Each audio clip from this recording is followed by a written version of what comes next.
Welcome to Capture the Wonder, RZAM Canada's Christmas series. This is a 5-part series, and it's going to be brief. We'll be wrapping up by about 12:45, and we just want to say to everyone tuning in, we're so glad you're here. Usually, we do this series in our office, and people come in person, but this year, because of the guidelines, we're coming to you from our living rooms, and there's something that's even more intimate and personal about that. So welcome to my living room. My name is Daniel Gilman. I'm an itinerant speaker with RZAM Canada, and I am your host today. I'm really excited to hear from my colleague and friend, Logan Gates. He is our speaker. He's also an itinerant speaker with RZAM Canada and also doing a PhD in poli-sci at the University of Toronto.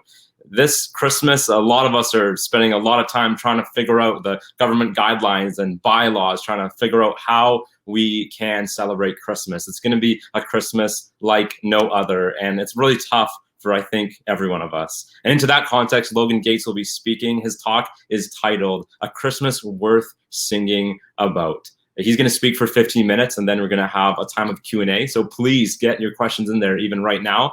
And so without any further ado, please give a warm digital welcome to Logan Gates.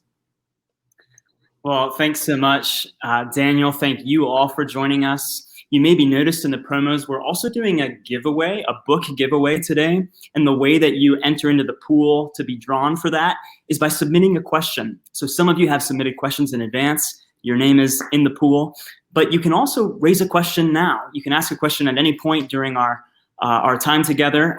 It can be a question about what we're talking about today, but also any question about the Christian faith. We'd love to hear from you. We'll try to get to as many questions as we can, and then we will then we'll end with the drawing. So thanks, Daniel. The topic I'm speaking on today is a Christmas worth singing about. Singing is something we tend to do this time of year at Christmas. And if you're at all like me, all you need to hear is just the beginning of a Christmas jingle. And sometimes the memories just begin to flood in. You think about being together with your family, around a warm, crackling fire, by a Christmas tree that's just been decorated, or sitting around a table for a wonderful meal.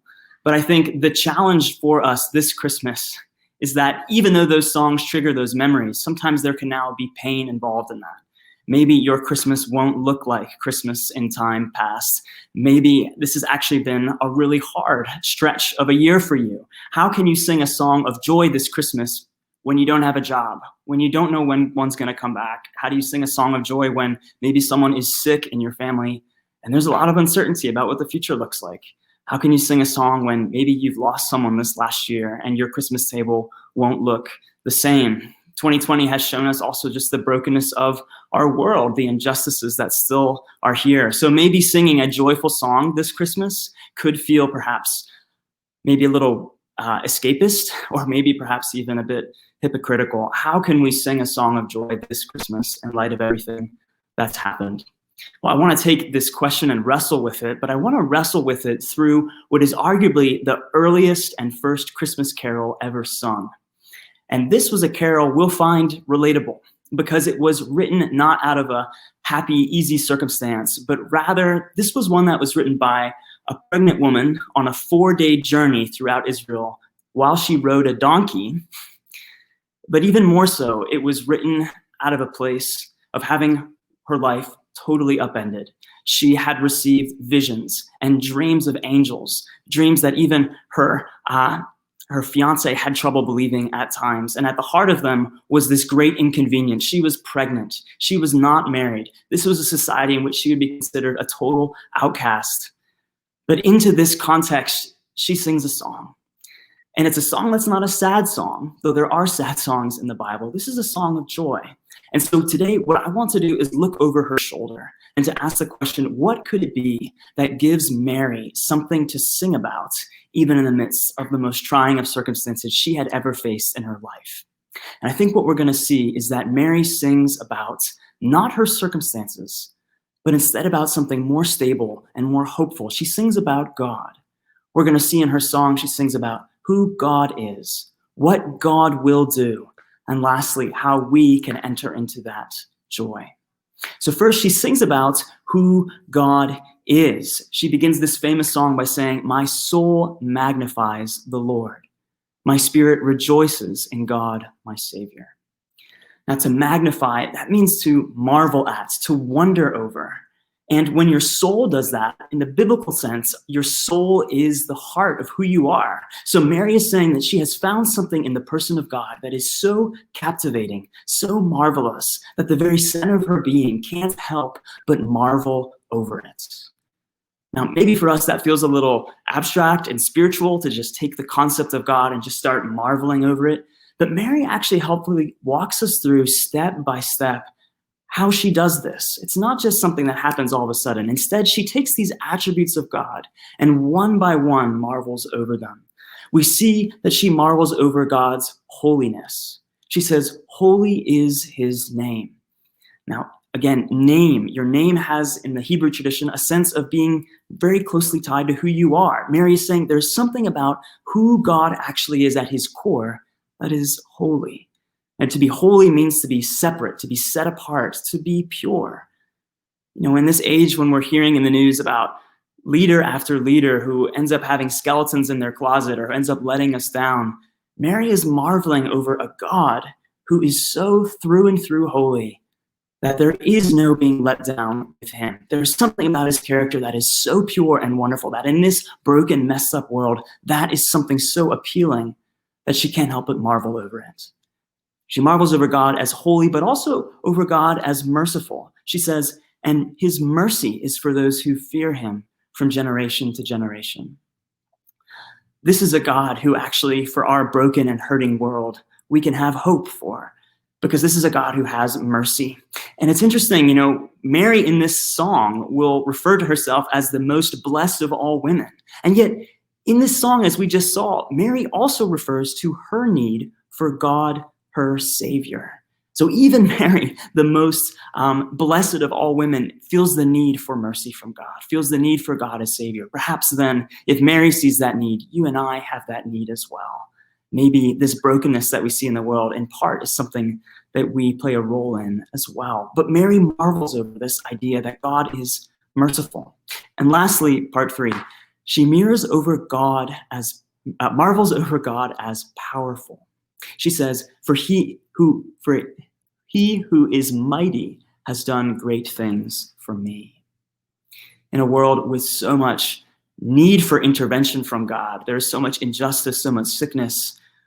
What kind of God would be worth singing about if that God isn't powerful? But Mary goes on to show how this isn't just a God who's a nice idea out there, powerful, holy, merciful. She goes on to share that this God has actually entered into history and acted to show that this God is real, and these characteristics are describing who he is. She says these famous lines, "He has shown strength with his arm. He has scattered the proud in the thoughts of their hearts. He has brought down the mighty from their thrones and exalted those of humble estates. He has filled the hungry with good things, and the rich he has sent away empty. He has helped his servant Israel in remembrance of his mercy." Mary must have in mind all the ways throughout the Hebrew scriptures God had not just declared himself powerful, holy, and mighty, and merciful, but had shown it through his deeds.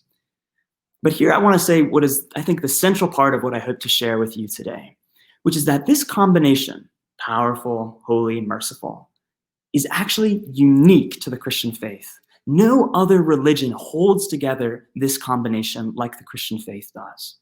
What I mean by that is this: you have some religions that conceive of God as being powerful and holy, but not merciful.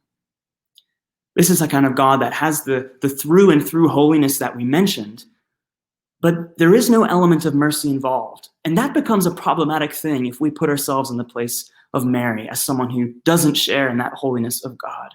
Because we could read those same lines we just read about the description of God and realize that God is not like us. Instead of scattering the proud, we are often proud. Instead of bringing down the mighty from their thrones, we often covet their places. Instead of filling the hungry, we often have neglected their presence. And instead of remembering mercy, we have often remained smug and self-righteous. If this God is holy through and through, and if that God is all-powerful, at best, when we come into that God's presence, we can just be fake and try to hide, basically, who we really are. Or deep down, at worst, our relationship will be marked with him by one of utter terror. And there are many, when it comes to God, there's an alternation between those two feelings. on the one hand, utter fakeness, because who could stand up to this kind of God? But also maybe deep down, a sense of deep fear as to what God actually thinks of us. But Mary asserts that the Christian God is not like this. The God who is there, the God who's real and has acted in history, is not just powerful and holy. But now there are other religions that talk about God being holy and merciful, but not powerful. This would be the God of the deists, the God who cringes in the corner and wrings his hands at all of the suffering and injustice in the world, but can't do anything about it.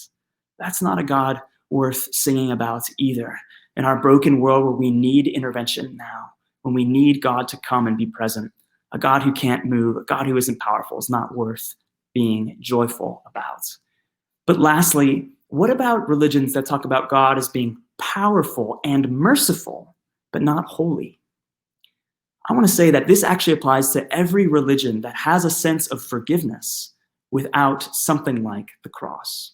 I want to argue the Christian faith alone holds those strands together. But now, what do I mean by that? There's a story that's told of a man who once defrauded many people.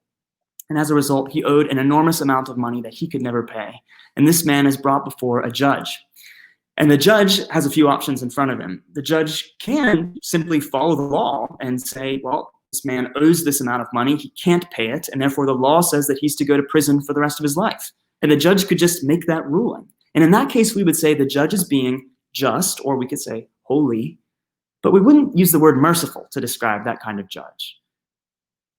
But at the same time, there's another option. The judge could just forgive the debt and say, you look like a nice guy, I'm going to let you off. But in that case, that judge might be merciful, but we wouldn't say that judge is just or holy. All the people who were owed money by that guy would cry that this is a great injustice. And so here is the puzzle that hangs over this whole song that Mary sings. She's just asserted these three attributes of God, but the question is, how do these three things hold together? And Mary, doesn't really have the answer. She sees these are present in God's character, but the picture is left, at least in her mind, incomplete at this stage. But even in her words, God embeds the solution, the glorious, marvelous solution to this dilemma. Because there is a third option this judge could have. The judge could also, like the first judge, affirm the validity of the ruling and rule that this person must pay the full price. But at the same time, the judge could take the next step to pass the ruling, but then step down from the bench, take out a personal check, and write a check himself for that incalculable amount. In that case, there would be mercy, but there would also be justice. There would be justice and there would be holiness and consistency and purity in the convictions of the judge. Because in that case, you wouldn't have mercy at the expense of justice, but instead you would have mercy through justice, because the judge would bear on himself the demands of justice on behalf of the one who deserved it least. And this child that Mary is bearing and wondering over, this child who will just show that God continues to be holy and merciful and powerful, in her description of this child, we even get a sense of what that cost would be like. Because again, we could just tweak the words and think of this child who would be born and think of him at the cross. This child who was not proud, but was scattered by God the Father, cast from his presence. This God, Jesus, who was truly humble, but in the cross is brought down. This Jesus who lived his life filling the hungry, but on the cross was thirsty. This Jesus who was not rich, and yet was sent away empty himself. This Jesus who was the helper of Israel, but who God the Father on the cross did not help. This Jesus who, though he was merciful all his life on the cross, the Father did not extend mercy to him.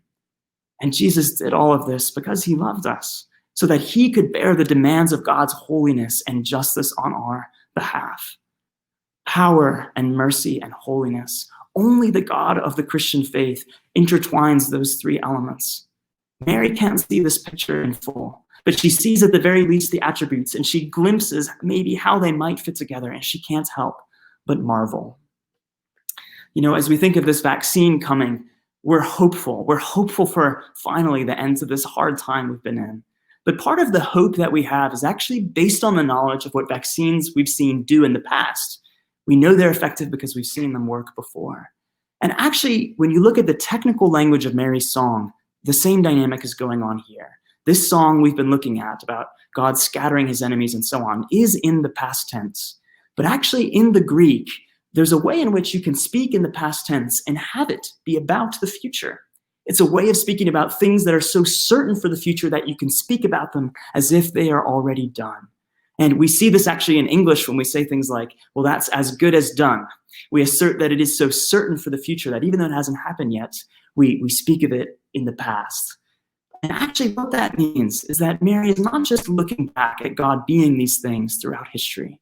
She is also, in anticipation of this child who's being born, prophesying about, in the end, not just that these characteristics would mark Jesus' life, but ultimately that they would mark the reality of the world once God is through with it.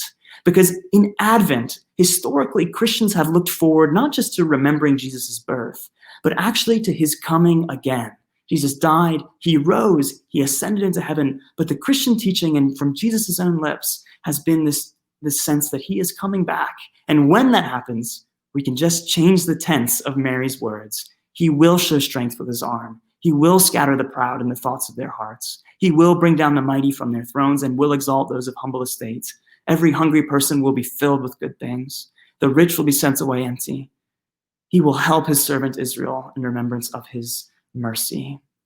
One day, the day is coming. Mary sees it, that all wrongs will be set right. Jesus will come back to as judge. All hungry people will be filled, the physically hungry as well as the spiritually hungry also. And for Mary, this glimpse, even though it's vague and fuzzy for her, is something so beautiful, she can't help but marvel at it. So just as we close, I think Mary also shows us how we can enter into this kind of joy this year. We see first that Mary marvels.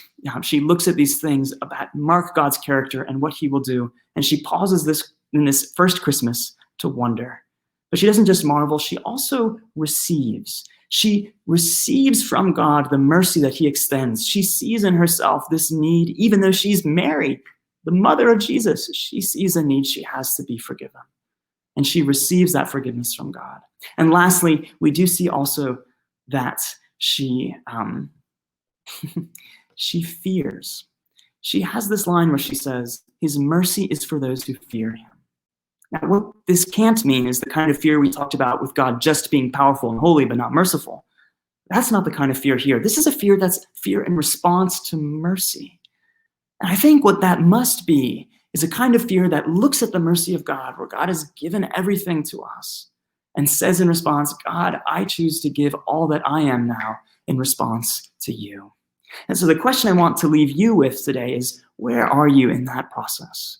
It might be you're not a Christian, but I want to invite you today to marvel, to look at this story and say, if this story is true, if these attributes uniquely mark out the God of the Bible, isn't this the kind of God that we need in this world? That doesn't make that kind of God exist, but as my colleague likes to ask, if there is a God, wouldn't you want him to look like this? Have you marveled over this? And maybe that marveling will just lead you to the next step of investigating the evidence and investigating whether all this really has happened in history and whether you can know it's really true.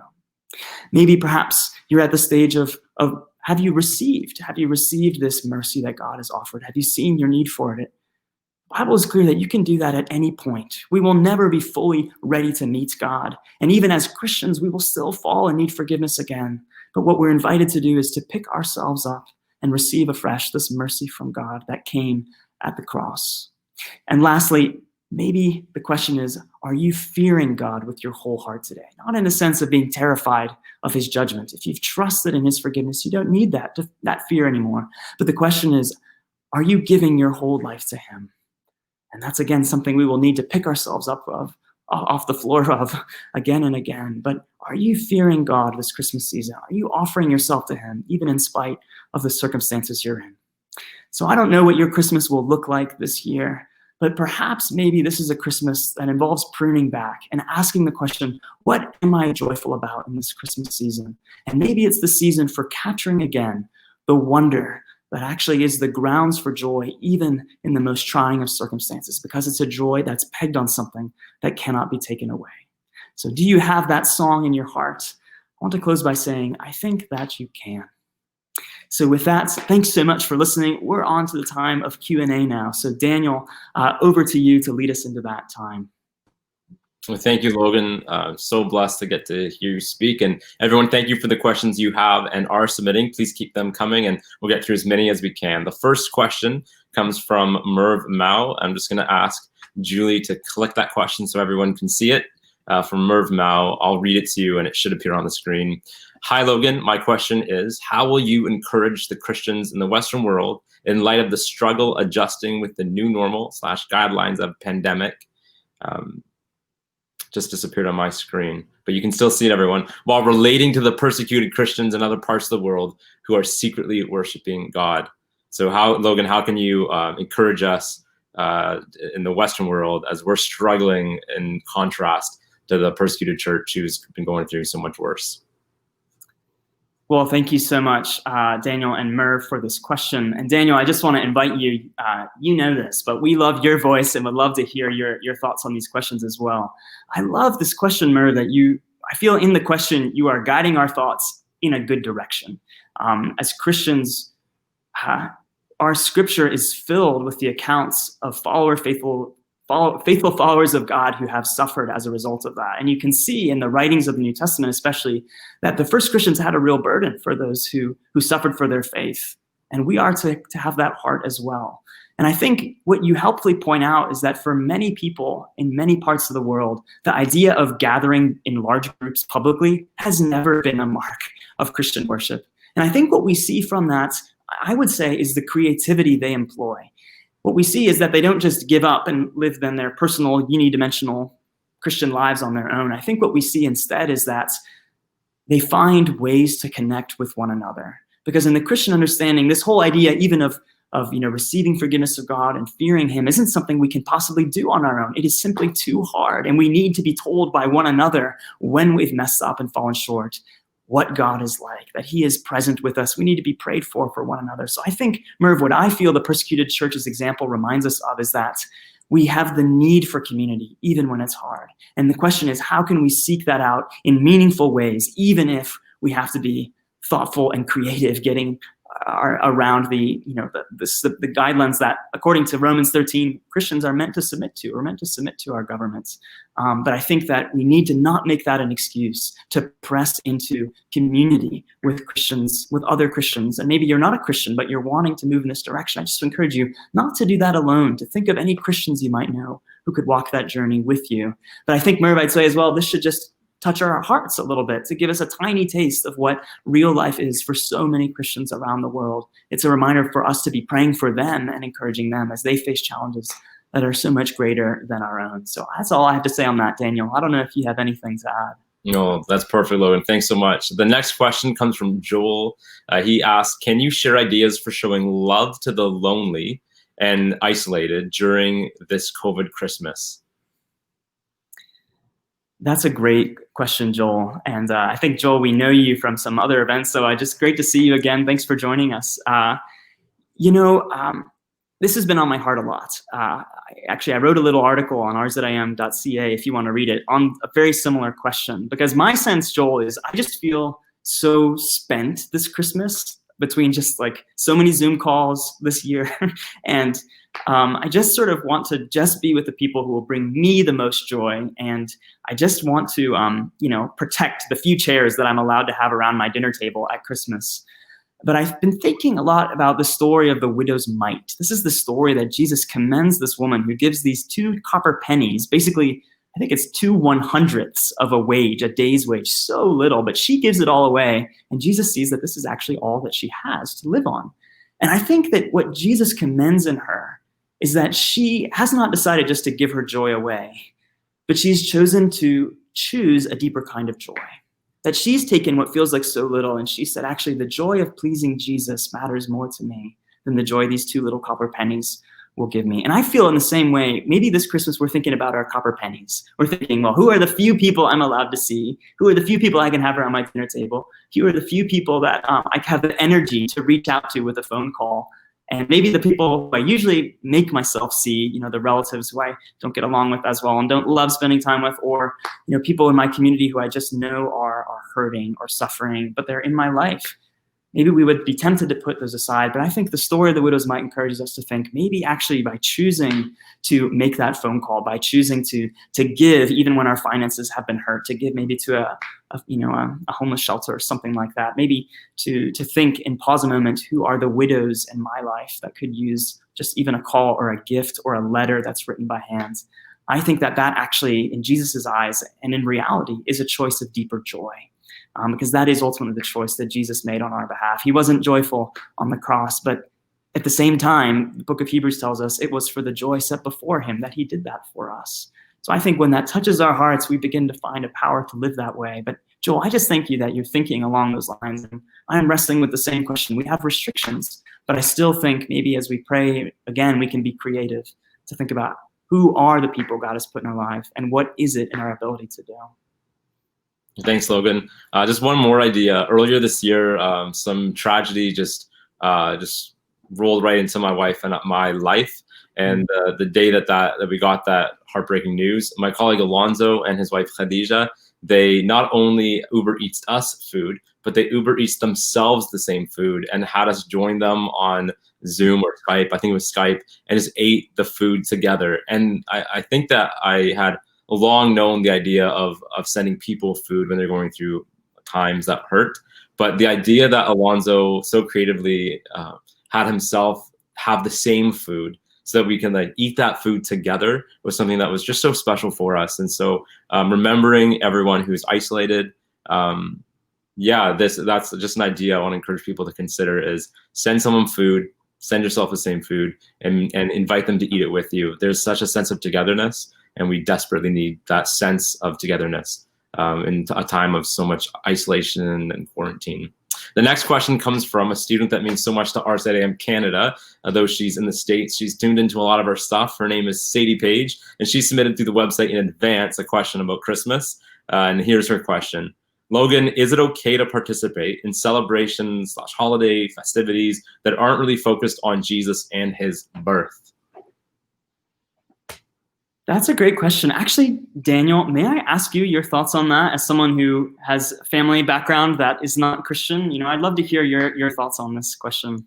Yeah, Sadie, I wonder if part of where the context of this question might be coming from is that I think a lot of us who love Jesus are really gutted when we see Christmas or holiday celebrations, winter celebrations that are intentionally leaving Jesus out. At my public school, they had called it the Winter Festival or something, but it was obviously the Christmas festival, but they didn't even want to use the word Christmas in the title because they want to empty Christmas of anything that has to do with Jesus. And I think that as people who love Jesus, it feels like a personal slight, and we're like hurt by that. Not because we're offended, but we're hurt because we love Jesus. And if you feel that way, anyone who feels that way, those feelings are very valid. At the same time, I think that the very coming of Jesus into the broken, dark world is also a call for us to engage in the world that is trying to make itself devoid of God. If we are to not go to our public schools Winterfest because we're like should be about Jesus, then whom are those people going to get to encounter God from? And so I just want to encourage people that it is. I think it can be a very righteous thing to be engaging in holiday festivals that seem to be quite secular. And the more that we're cultivating a pursuit of an intimate relationship with Jesus, the more we cultivate love in him, we're going to find ourselves talking about him when we're at those things because we talk about the things and the people we love. Logan, do you want to add anything? Yeah, I'll maybe just add that maybe Sadie, you have people in your life who also just come from different backgrounds and these are meaningful things to them. I mean, I lived in England and I had a small group at my church that was mostly students from Southeast Asia. And I know for many of them, they actually had become Christians since coming to the UK. And now we're going home to families that often did things like ancestor worship and that kind of thing. That usually wasn't associated at like Christmas time, but I think that it was a real dilemma for them because their families expected that like they would, when they died, that like their children would, do these incense burning and that kind of thing that they do often in that culture to honor them and to give. And also there are beliefs about how that like gives them money in the afterlife and that kind of thing. And I really saw my students wrestle with this, but I think actually Mary's story really helps illustrate the wrestling that the Christian is called to do. On the one hand, there's this idea of fearing God. And I do think that we are meant to see that as a wholehearted giving of ourselves to God, even though that comes at a cost, because that is the way that God has related to us. And so I think that above all, there needs to be that concern first. The first priority in my life is not to please my parents or please my friends, or not just to cause heartache, but is actually to please my Maker, because no one has given me as much as Jesus has. And then on top of that, I think you build what Daniel is really helpfully pointing out, that as Christians, if we are the light of the world, how else can we bring people to see that light apart from being present in dark places? And so I think that a lot of my conversations with my students had to do with, well, how can you be present there with them? Is there a way that you can be present there without showing that you can, with an honest heart, participate in that, but show that you honor your parents, that you love them, and that you value them in the deepest way. And that's why you can't participate in what they're doing. Anyhow, I leave you with that, Sadie, but I appreciate your heart for friends in your life who don't know Jesus. And I appreciate your heart to love them well. Thanks, Logan. Here's the next question that was submitted online, so I'll read it here, and it's from John. And John asks, I just want to ask this question, that what is the exact date and time of Jesus' birth? Although I've been celebrating for the Advent season, I've been struggling with these thoughts because some people say Jesus' birth is not December, which would I believe, and what is the accurate event of Jesus coming to earth?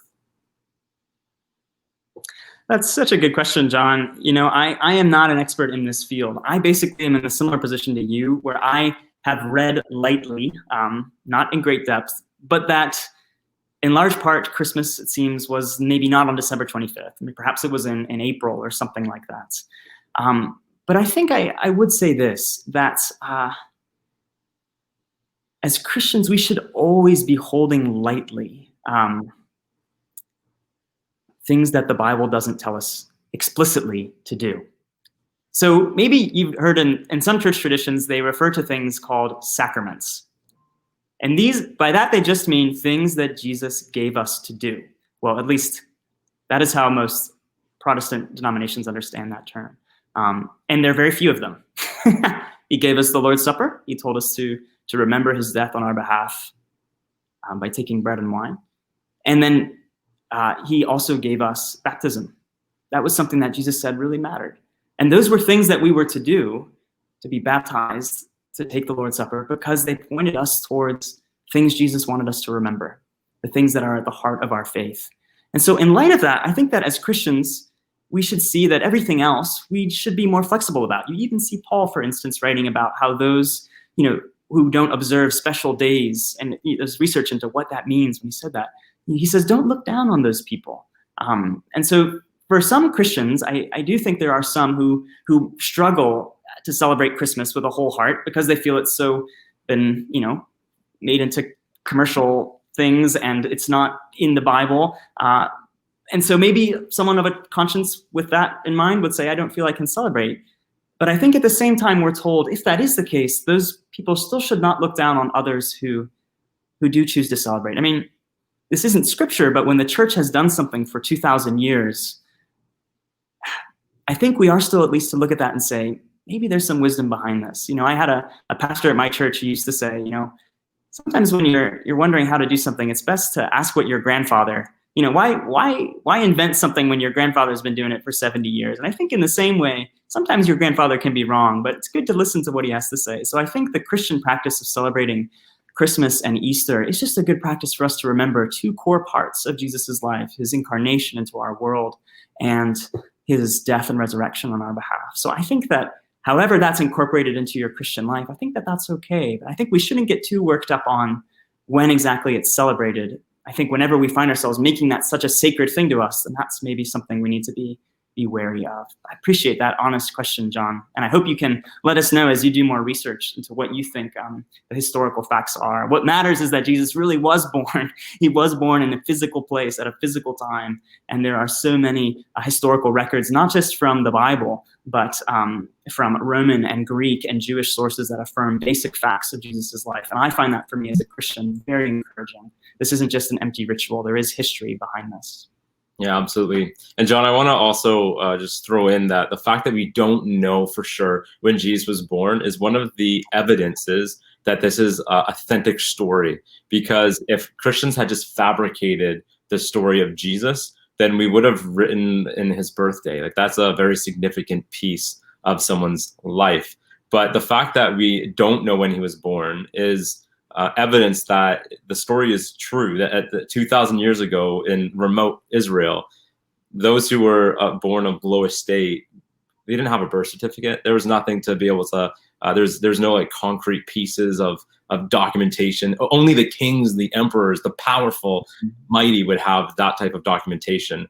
And so, yeah, when someone's making up a story, you're going to make up those details. But if we're trying to report a true story and do so accurately, and the person is of low estate, low birth, then we're not going to fabricate that. And so the fact that Christians, as much as we have chosen the day to celebrate it and Christians disagree about that, that disagreement shows how authentic it is that we don't know and we haven't made it up. So that's really cool. Maybe add one small thing. Daniel, your comments remind me of, I don't know if you've ever been to a part of the world where people don't celebrate their birthday.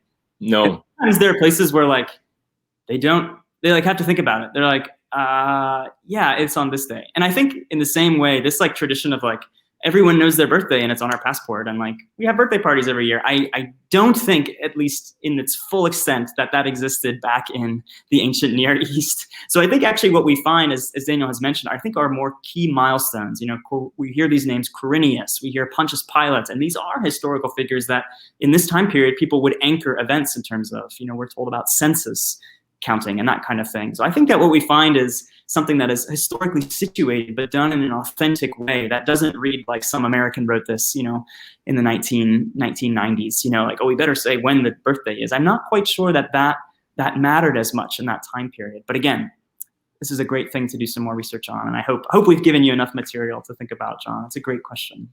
Yeah, thanks for the question, John. I think we have time for just one last question. And this question goes right back to the heart of what you were talking to us about, singing about. And Logan, you brought up the fact that that there is that Mary was going through like a very difficult situation when she's first singing this original Christmas carol, like you referred to it.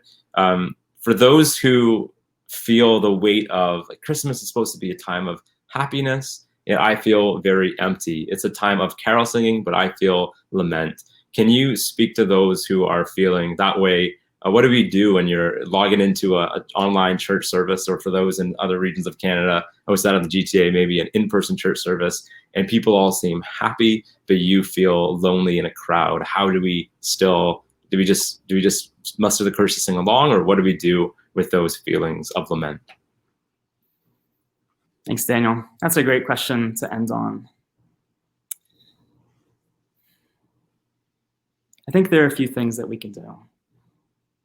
I think one maybe is to be gentle with ourselves. You know, as I said, there are many songs that are sad songs in the Bible. And actually what that shows us is that God invites us into his presence, even when we're not joyful. Even perhaps when we know that we should be more joyful about what he has done for us. I think that God still wants us to come to him anyway.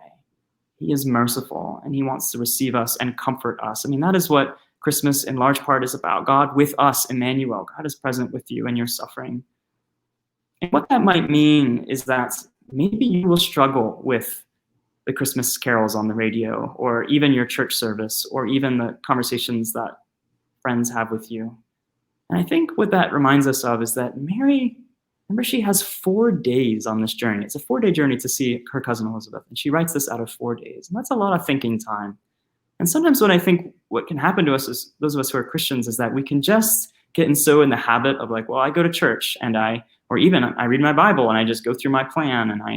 And at the same time, what can be lacking from that is a real sense of marveling. And marveling is when you slow down and you try to look with fresh eyes, and you maybe need to break it down really small, like Mary does, looking at just pieces of what God is like, maybe even taking a word at a time in a verse of scripture, and just letting yourself put your eyes on him.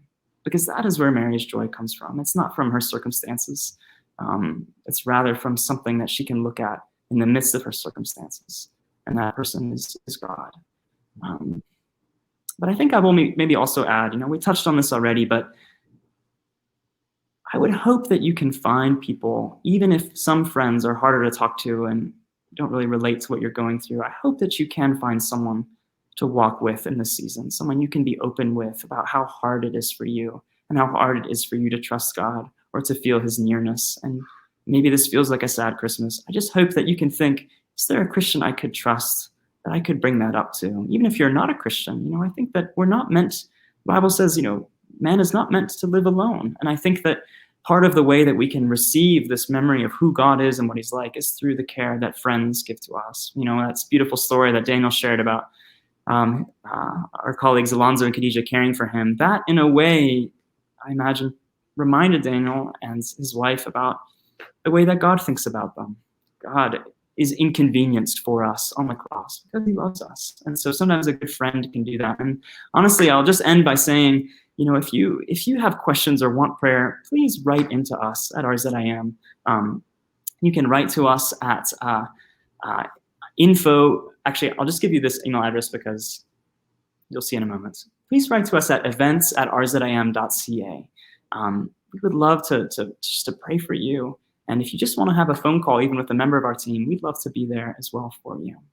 But I think I just would maybe end with one last thing. I do think it's powerful that Mary's words are in the past tense, but can be placed in the future tense. Just to know that hope is on its way, that whatever dark situation you're in now, it is not the final word. There is something that's coming. And actually what Advent is about is remembering that hope is on its way. That's what happened in Jesus' first coming, but it very much is certain to happen in the next coming as well. But even more so, we can know, as one of our colleagues likes to say, if God doesn't calm the storm around us, he will calm the storm in you.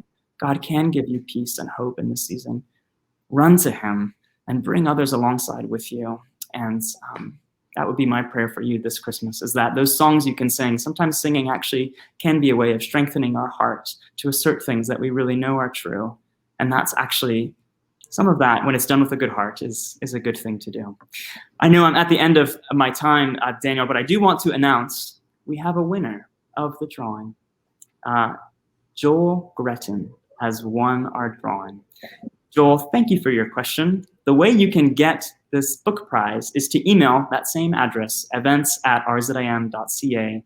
Send us your address, and we will put that in the mail for you.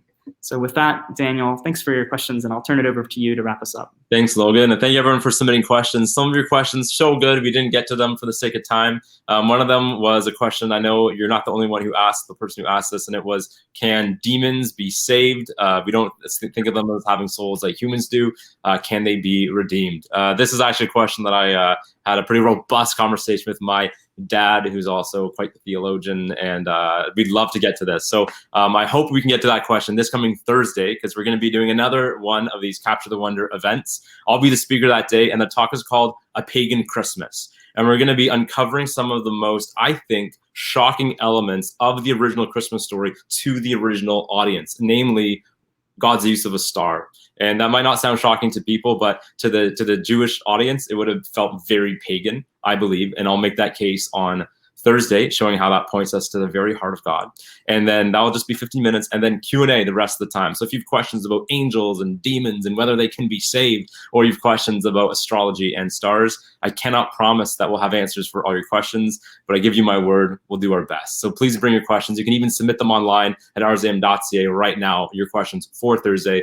Join us there at Facebook Live. Basil is going to join me, and Basil is a fresh new colleague, and he means so much to us. He's a just brilliant speaker, and he'll be helping answer your questions. Don't miss out. You also can hear from Alonzo next Tuesday, Basil next Thursday, and then Sylvia Woods, a Canadian artist. She did the art behind Logan. Logan, if you move your head, people can see a bit of it. She's going to be speaking on making the invisible visible. Isn't that so much a part of what Jesus does through Christmas? Imaging us the reality of who God is. Guys, thanks so much for your time. We are praying for you. Send in your prayer requests at prayer@rzim.ca, and have a Merry Christmas.